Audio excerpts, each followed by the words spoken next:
Benjamin Franklin is well known as one of the founding fathers of America. But there was another side to this renowned statesman. He was a polymath, someone who has in-depth knowledge of numerous subjects. Franklin was a writer, publisher, scientist, and inventor who continually reinvented himself. Benjamin Franklin was born in Boston, Massachusetts on January 17, 1706, to candlemaker Josiah Franklin and his second wife, Abiah Folger. He was their 8th child and final son. He also had 7 half-siblings from his father's first marriage. At the time of his birth, Boston was already a thriving seaport, filled with sailors, merchants, preachers, and prostitutes. Growing up next to the Charles River, he enjoyed swimming, and early on, the inventor in him tinkered with ways to glide through the water more quickly. He made his own version of fins. His were 2 wooden hand paddles. When Franklin was 6, his family moved from a tiny 2-bedroom house to a larger home in the heart of Boston. This allowed his father to entertain interesting dinner guests, which Benjamin later remarked helped to improve the minds of his children. As for his formal education, Benjamin didn't have much. His father only had enough money to send him to school for 2 years, squashing the expectation of his son going to Harvard in the hopes of eventually joining the clergy. So Benjamin's formal education ended when he was just 10 years old. Someone wondered whether he would have been as great of a scientist as Sir Isaac Newton if he received more of an education. But what Franklin lacked in formal schooling, he made up for with his passion for reading. He even stopped eating meat and became a vegetarian, in part so he could save to buy more books. His love of reading and writing flourished further when he worked at his brother James' printing shop as an apprentice. He even got a chance to publish his own articles for his brother's newspaper, one of the first in America, under the pseudonym Mrs. Silence Dogood. When he was 17 years old, Franklin left Boston for New York, hoping to break out on his own and find work as a printer. But he didn't have any luck, so he went further south to Philadelphia, which was then the largest city in America.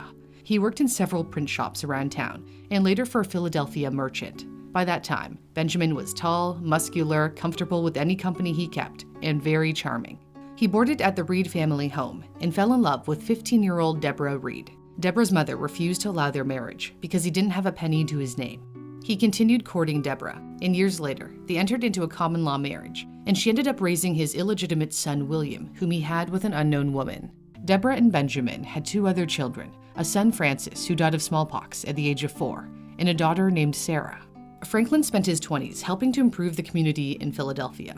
He formed the Junto, a club consisting of young men from diverse backgrounds that met on Friday evenings to discuss morals, politics, philosophy, and science. They discussed questions like, have you lately observed any encroachment on the just liberties of the people? The Junto meetings were modeled off English coffee houses, which Franklin knew well, having worked in a printing shop in London for a time. Members loved to read and decided to pool their money to buy books that everyone could take their turn enjoying. They created America's first lending library, the Library Company of Philadelphia. Franklin later became the publisher of the Pennsylvania Gazette, which served as a voice of opposition to British colonial rule. Not only did he print the paper, he often contributed to it, like this political cartoon depicting a snake in pieces, called Join or Die, that was meant to rally the American colonies together. Each piece of the snake represented a colony, though there were 13 colonies, yet only 8 pieces, because he grouped some colonies together. He also used his newspaper to write about his inventions, including his famous experiments with electricity. With the help of his son William, he attached a wire to the top of a kite, which picked up an electric charge from thunderstorms and conducted electricity all the way down the wet kite string. This led to his invention of the lightning rod, which protects houses from lightning when it carries the electric charge harmlessly to the ground without burning the house down. Franklin's groundbreaking work on electricity made him famous. That name recognition would come in handy, as he was tasked with convincing the French to support American independence. He spent several years stationed near Paris as America's first diplomat. His popularity and diplomatic skills apparently paid off. France sent troops and supplies to aid the colonies during the Revolutionary War and formally recognized the US as a sovereign nation. Franklin was appointed Postmaster General during the war, and in that role was responsible for making sure mail was delivered as quickly as possible by horseback. That was a crucial line of communication that held the 13 colonies together. Despite all the hats he wore, Franklin somehow found time to devise inventions throughout his life. He created bifocal glasses, which have 2 halves, the upper for distance, the lower for reading. The Franklin stove was a metal-lined fireplace that provided more heat and less smoke than the open fireplaces used at the time. One of his more unusual inventions was his beloved glass harmonica. He worked with the glassblower to create the musical instrument, inspired by musicians who passed their fingers around the brims of glasses filled with water. It was very popular during his time. Mozart even composed music for it. If inventing weren't enough, he also had a major influence on the science of demography, or studies of the population. He took notes on population growth and realized the American population was the fastest growing on Earth and would surpass that of England in a century. His writing on the subject was not without controversy. In an essay, he wrote, "Why increase the sons of Africa by planting them in America, where we have so fair an opportunity, by excluding all blacks and tawnies, of increasing the lovely white and red? But perhaps I am partial to the complexion of my country, for such kind of partiality is natural to mankind." Like many of his time, Franklin owned slaves and viewed them as inferior to white Europeans. But in his later years, he became a vocal proponent of abolishing slavery. He also didn't hold other groups in high regard. When there was an increase in German immigrants to America, he feared it would bring down the country. As the population grew, Franklin wrote about the importance of improving farming practices to meet the booming demand for food. When he retired from the printing business, he bought a 300-acre farm in nearby New Jersey. It became his experimental station, where he carried out projects in drainage, crop rotation, and fertilization. Looks like the founding father was now a founding foodie. He also introduced many international foods and plants to America, such as Swiss barley, Scotch kale, Chinese rhubarb, and silk. He was exposed to international goods thanks to the time he spent in London on diplomatic missions. He made many trips there from the 1750s to the 1770s, but would later sever ties to support the American Revolution. In fact, he had a falling out with his son William, who remained loyal to Britain. Franklin never forgave his son for, quote, "taking up arms against me."